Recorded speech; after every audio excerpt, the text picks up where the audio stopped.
1097 թվականին խաչակիրների մի մասը հասավ Կիլիկիա։ Նրանք գտնվում էին չափազանց ծանր վիճակում։ Կոստանդին Ռուբինյանը, Լամրոնի տեր Օշինը և այլ հայ իշխաններ նրանց պարեն մատակարարեցին, ինչպես նաև օժանդակեցին գրավելու Տարսոնը, Ադանան և Մամեստյան։ Մասնակցեցին նաև խաչակիրների արշավանքին դեպի Ասորիկ։ Խաչակիրների օգնությամբ հայ իշխաններից Թաթուլը գրավեց Կոկիսոնն ու Մարաշը։ Մյուս հայ իշխանները ևս օգտագործեցին խաչակիրների արշավանքը և սելջուկներից նոր տիրույթներ գրավեցին։ Թեպետ հայերի ցուցաբերած անուրանալի աջակցությանը,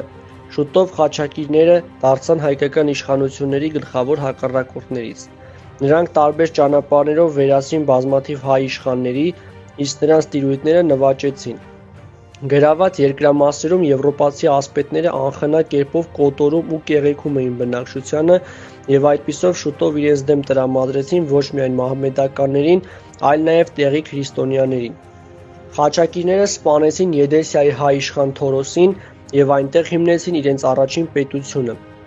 Եդեսիայի կոմսությունը։ 1117 թվականին Եդեսիայի կոմս Բոլդուին Դբուրգը պատերազմ սկսեց Գող Վասիլի հետնորդ Վասիլ Կամսարականի դեմ։ Բոլդուինը խաբեությամբ ձերբակալեց հայ իշխանին և վերացրեց Քեսունի հայկական իշխանությունը։ Գող Վասիլի եղբայր Բագրատը տիրում էր Հալեպից հյուսիս գտնվող Կուրիզ բերդաքաղաքին։ Նա խոշոր աջակցություն էր ցույց տվել խաչակիրներին սելջուկների դեմ մղած պայքարում։ Նա էր Կոստանդնուպոլսից ուղեկցել խաչակիրներին, ցույց տվել նրանց ճանապարհները, ապահովել հայ իշխանների աջակցությունը։ Շնորհակալ լինելու փոխարեն Եդեսիայի կոմս Բոլդուին Դբուրգը գրավեց Կուրիսը և վերջ տվեց նաև այդ հայկական իշխանությանը։ Բոլդուինը զավթեց նաև Կարկար բերդաքաղաքը, իսկ դրա տեր հայ իշխան Կոստանդինին բանտարկեց Սամոսատի բանտում, ուր և նա մահացավ։ Հետագայում Կարկառը գրավեցին թուրքերը, իսկ արդեն 1124 թվականին Կոստանդինի որդի Միքայելը ազատագրեց հայրենի կալվածքը։ 1117 թվականին Բոլդուինը գրավեց նաև Եփրատի վրա գտնվող Պիր քաղաքը, իսկ դրա տեր Ապլղարի Պահլավոնին գաղթեց Կիլիկիա, ապաստան գտնելով Թորոս առաջինի մոտ։ Խաչակիրների ոտնձգություններից զերծ չմնացին նաև Ռուբինյանները և Կիլիկիայի մյուս հայկական իշխանությունները։ Այս առիթով Մատթեոս Ուրահայեցին դառնությամբ նշում է, որ Բոլդուինը մեկ առ մեկ ոչնչացրեց հայոց բոլոր իշխանությունները ավելի հետևողականորեն, քան պարսիկները, հալածական դարձրեց հայոց այն իշխաններին, որոնք կարողացել էին իրենց գոյությունը պահպանել թուրքերի կատաղած ազգի ձեռքից։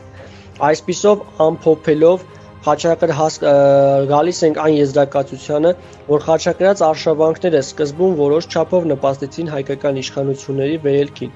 սակայն շուտով խաչակիրները դարձան Կիլիկիայի հայկական իշխանությունների և իշխանների գլխավոր հակառակորդներից, իսկ եվրոպացի ասպետների խարդավանքների զոհը դարձան բազմաթիվ հայ իշխաններ։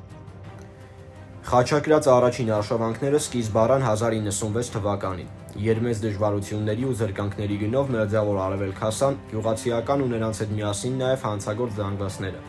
Սպառազինվածության և մարտավարատակտիկական առումով անպատրաստ հիշած զանգվածները սպասվածի նման ջախջախիչ պարտություն կրեցին Իկոնիայի սելջուկներից։ Այսուհանդերձ նրանց հաջորդած խաչակիր բանակները, որոնց կորիզը կազմում էր եվրոպական երկրների ազնվական դասը, իզորու եղավ մի շարք ճակատամարտերում պարտության մատնել թուրքերին և հասնել ընդհուպ Կիլիկիա, որը մասամբ գտնվում էր վերջիններիս ազդեցության տակ և առանց հզոր դաշնակցի անհնար էր պատկերացնել Կիլիկիայի քրիստոնյա բնակչության, այդ թվում նաև հայերի ազատագրումը բարբարոս թուրքերի լծից։ Ըստ այդմ խաչակիրները մեծագույն դժվարությամբ 1097 թվականին հասնելով Կիլիկիա կարողացան ստանալ քրիստոնյա հայերի, հույների և ասորիների գործուն աջակցությունը։ Խաչակիրներին օժանդակելու հիմնական շարժառիթը դա մահմեդական լծից ազատվելու ձգտումն էր տեղի քրիստոնյա բնակչության մոտ։ Իրենց հերթին խաչակիրները կարիք ունեին տեղացիների կողմից ռազմական և պարենային աջակցության, ինչպես նաև տեղանքին ծանոթ չլինելու հանգամանքով պայմանավորված նրանց անհրաժեշտ էր հետախուզական աջակցություն։